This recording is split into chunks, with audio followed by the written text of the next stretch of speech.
The Katana by Ryan Kirby. I can hear the sound of a Japanese katana slowly sliding out of its sheath. I can feel the weight of the perfectly balanced blade of death slowly slicing through the air. I can hear the scream of the girl I cut with it.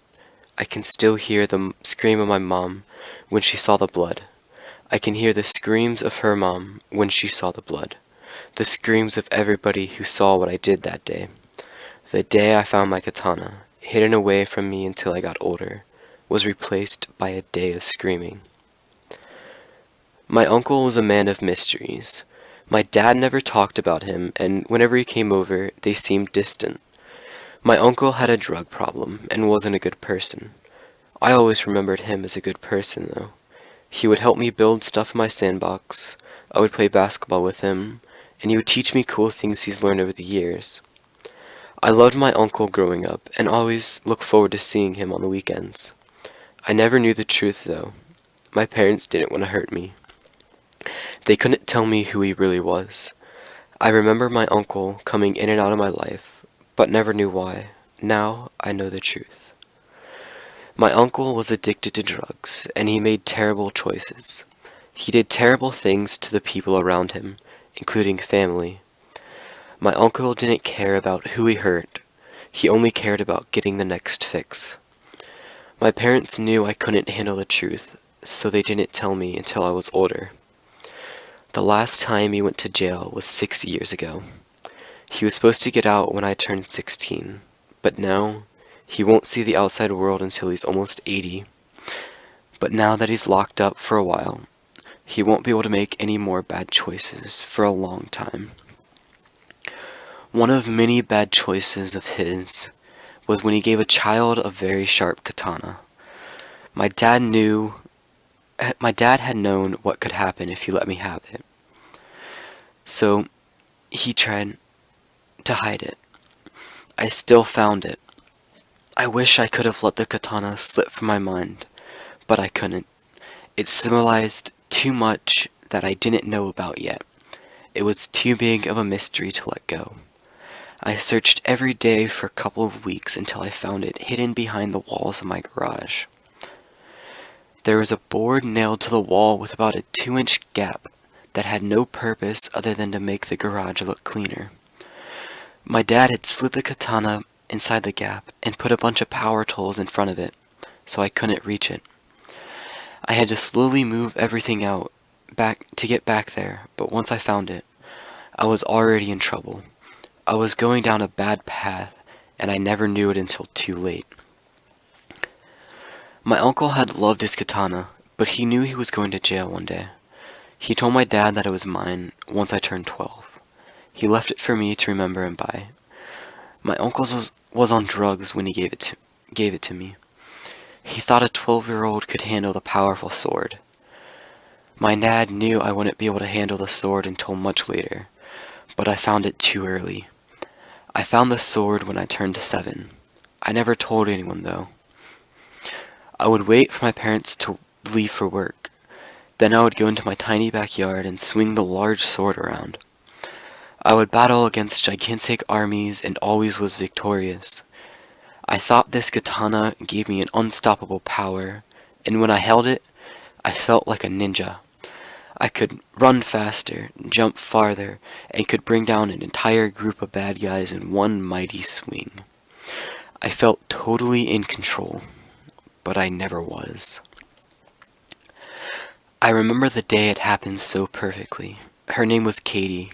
She was 6 years old and was my best friend. We grew up as neighbors for as long as I could remember, until 3rd grade. A lot of the families moved out because of the levees failing then.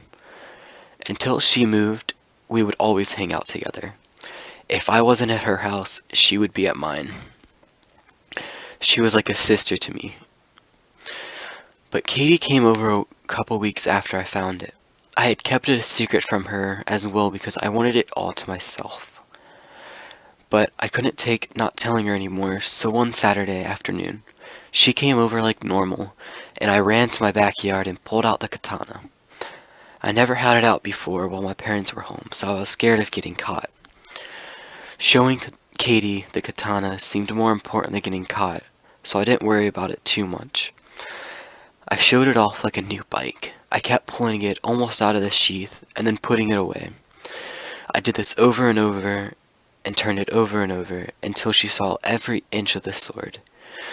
We looked at the small foreign language carved into the blade, the deadly curve of the blade, and inspected the handmade sheath. It had little pictures hand-painted by the original owner of the sword. After I had felt she'd seen the sword completely, I started swinging it. I would swing it over my head like an axe. I would swing it around my head like they did in the movies, and I would jab it at imaginary enemies all over the yard. My biggest mistake that day was my ego. I thought I was the best and nothing could stop.